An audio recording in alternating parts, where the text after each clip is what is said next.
Donc, suite de l'activité, on vient de s'arrêter au moment où on a obtenu cette première classification en groupe en beauté avec les animaux, les vertébrés, les arthropodes, les tétrapodes, les insectes, les chélicériformes, les mammifères et les actinoptérygiens.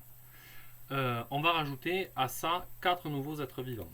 Donc, si je rajoute des êtres vivants dans ma classification, je reprends mon tableau depuis le début et je rajoute 4 colonnes moineau, homme, mouche, escargot.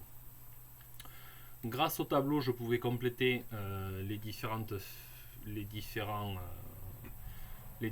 colonnes du tableau et donc j'allais pouvoir me rendre compte que le moineau avait des yeux et une bouche, un squelette interne, 4 membres et des plumes.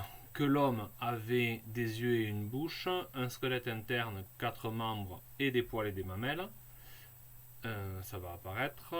Et que, donc voilà, c'est ce que je viens de vous dire, yeux, bouche, squelette interne, 4 membres, poils et mamelles.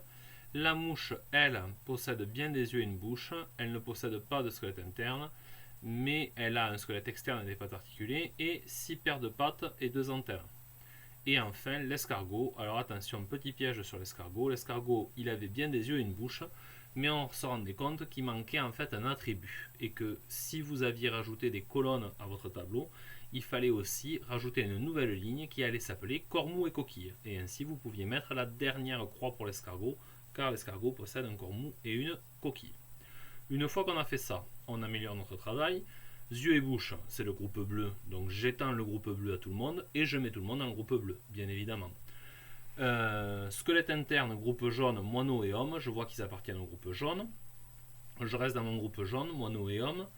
Je vois qu'ils ont aussi 4 membres, donc la mouche, elle, par contre, a un squelette externe et des parties articulées, donc groupe orange.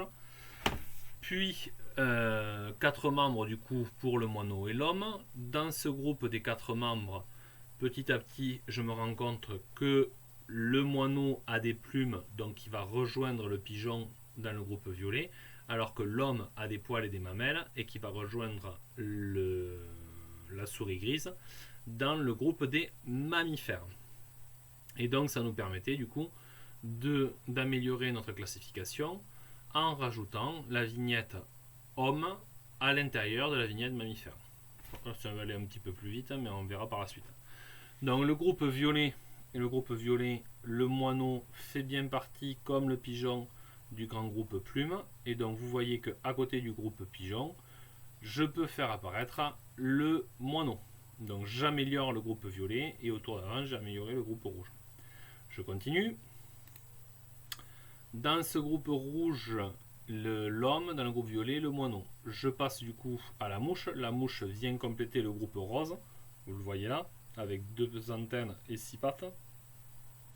2 antennes et 6 pattes. Donc j'améliore mon groupe rose et je viens rajouter là le groupe de la mouche qui est aussi un insecte. Il nous reste donc ce fameux groupe des corps mous et coquilles pour l'escargot, groupe que j'ai choisi de mettre en marron, au final les couleurs c'est vous qui choisissez. Et donc comme ce corps mou et coquille n'est pas dans le jaune, d'accord, et il n'est pas dans le orange, ça nous amène à la conclusion que dans le groupe bleu, il faut rajouter un autre grand groupe, qui est le groupe marron, le groupe corps mou et coquille, qui est le groupe des mollusques, où on trouve à ce moment-là l'escargot. Du coup, l'amélioration de notre arbre de parenté, vous voyez que je crée un ancêtre commun aux moineaux et aux pigeons, vu qu'ils ne sont pas de la même espèce, mais par contre, ils sont 2 lignées évolutives qui descendent de l'ancêtre commun de tous les oiseaux. On continue pareil pour notre souris et notre homme. Nous sommes 2 espèces de mammifères différentes, donc nous descendons tous d'un ancêtre commun qui est le premier mammifère. Et pareil pour la mouche et le pyrocore. Ce sont 2 insectes, ils appartiennent au même groupe, donc ce sont 2 lignées différentes qui viennent du même ancêtre commun, le premier insecte. Nous avons une 3e grande lignée qui se dégage, c'est la lignée des mollusques, corps mous et coquilles, qui ne sont pas des arthropodes et qui ne sont pas des vertébrés.